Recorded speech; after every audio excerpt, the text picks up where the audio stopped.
Hello साथियों, नमस्कार आप सभी को। जैसा कि मैंने आपसे कहा था कि अभी समय नहीं मिल पा रहा है, लेकिन आज मैं आपके साथ आया हूँ।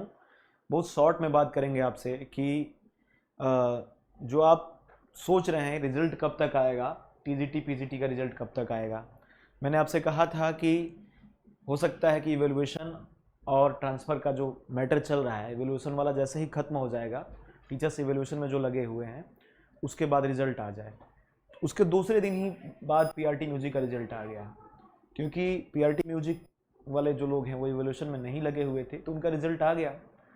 उसके बाद टीजीटी पीजीटी का रिजल्ट भी बहुत जल्द मतलब अप्रैल के 10 दिन के अंदर या 15 दिन के अंदर आ ही जाना है, विद इन 10 से 15 डेज। देखिए, केंद्रीय विद्यालय संगठन को लेकर के आप सिर्फ एक अनुमान लगा सकते हैं, क्योंकि किसी के पास कोई वैध या ऑथेंटिक सूचना नहीं रहती है।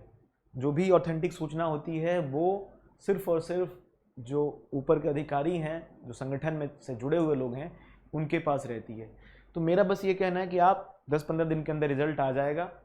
उसके बाद आप अपने इंटरव्यू को तैयारी को लेकर के और एक्सेलरेट करिएगा। कुछ लोग मुझसे पूछ रहे थे कि ये बताइए कि रिजल्ट और इंटरव्यू के बीच कितना टाइम मिलेगा। जैसा कि आपने देखा कि पीआरटी म्यूजिक के रिजल्ट और इंटरव्यू के बीच मात्र 20 से 25 दिन या 1 महीने का टाइम आपको मिला है। जिनका 4 मई से इंटरव्यू शुरू हुआ है तो उनको मात्र 20 या 25 दिन मिल रहे हैं। कट ऑफ को लेकर के जो बहुत ज़्यादा ये बना हुआ है कि क्या कट ऑफ आ रहा है, क्या मैंने आपको कहा था कि 70% अगर आपका 65 से 70% नंबर है तो आप सेफ फील करिए, लेकिन कट ऑफ इससे ऊपर लग रहा है कि जा रहा है। इतने सारे लोग पढ़ने वाले, इतने सारे लोगों ने एग्ज़ाम दिया है, तो ज़्यादा लोगों ने ज़्यादा अटैम्प्ट किया होगा, तो हो सकता है कि कट ऑफ इससे ऊपर भी जा सकती है। मैं आपसे ये भी कह रहा था कि आप कट ऑफ का चक्कर में ना पड़िए। आपका होना होगा तो हो जाएगा, नहीं होना होगा तो नहीं होगा। आपको खुद पता है कि आप कहाँ पर हैं और क्या संभावनाएं हो सकती हैं। तो ये जो कट ऑफ का खेल है, इसके चक्कर में ना पड़ करके सिर्फ और सिर्फ अपने पढ़ाई पर फोकस करिए। प्लीज़ आप लोग से मैं यही कह रहा हूँ कि अगर पढ़ाई या इंटरव्यू पे आपको लगता है, थोड़ा भी उम्मीद आपको जगती है, तो आप फिर से इंटरव्यू पर तैयारी करिए। आपको नहीं लगता है कि नहीं हो पाएगा तो आप फिर से तैयारी में लग जाइए, ठीक है।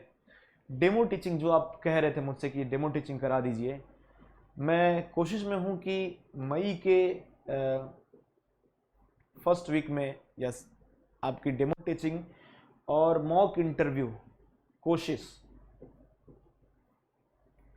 ऑनलाइन मॉक इंटरव्यू की जो बात आप कह रहे थे, उसमें मैं कोशिश करूंगा कि आपको करा दूं,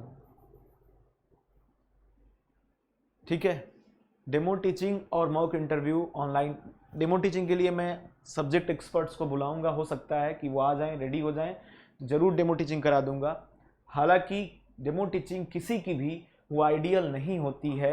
आपको एक एक एक रास्ता बता दिया जाता है कि आप इस तरह से पढ़ाएं, तो आप उसको आइडियल मान लेते हैं। आइडियल वे क्या है? आप अपने हिसाब से पढ़ाइए, अपने हिसाब से पढ़ाइए, इतना इंटरेस्टिंग पढ़ाइए कि सामने वाला इंप्रेस हो जाए। डेमो टीचिंग का मेन फॉर्मूला बस यही है, इंटरेस्टिंग और पार्टिसिपेटिंग।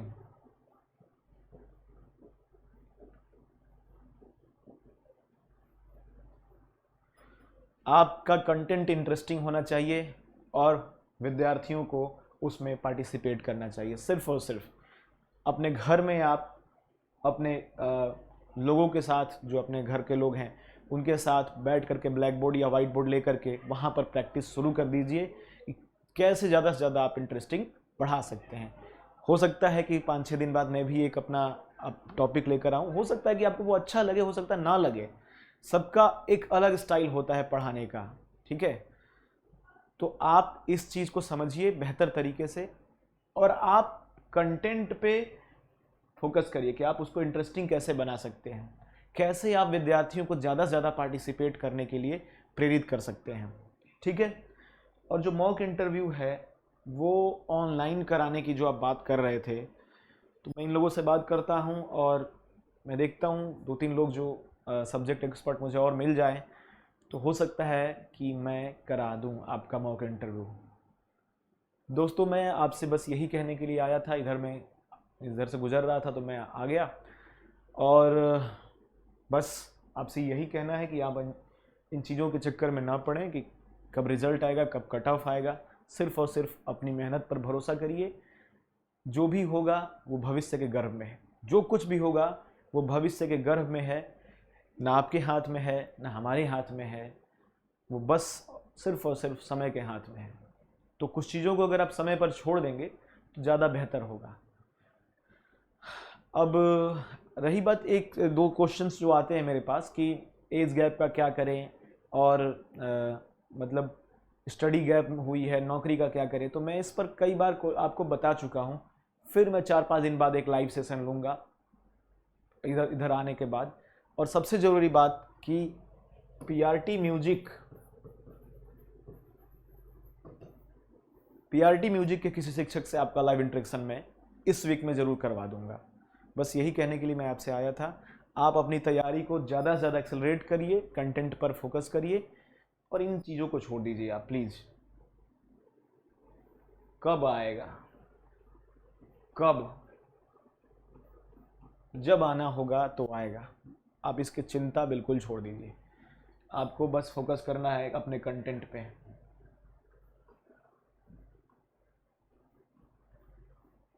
कंटेंट पे फोकस करिए, अपनी पर्सनालिटी को अगर कॉन्फिडेंस उसमें लाइए, ज़्यादा से ज़्यादा बोलने का अभ्यास करिए, थोड़ा बहुत इंग्लिश पढ़िए।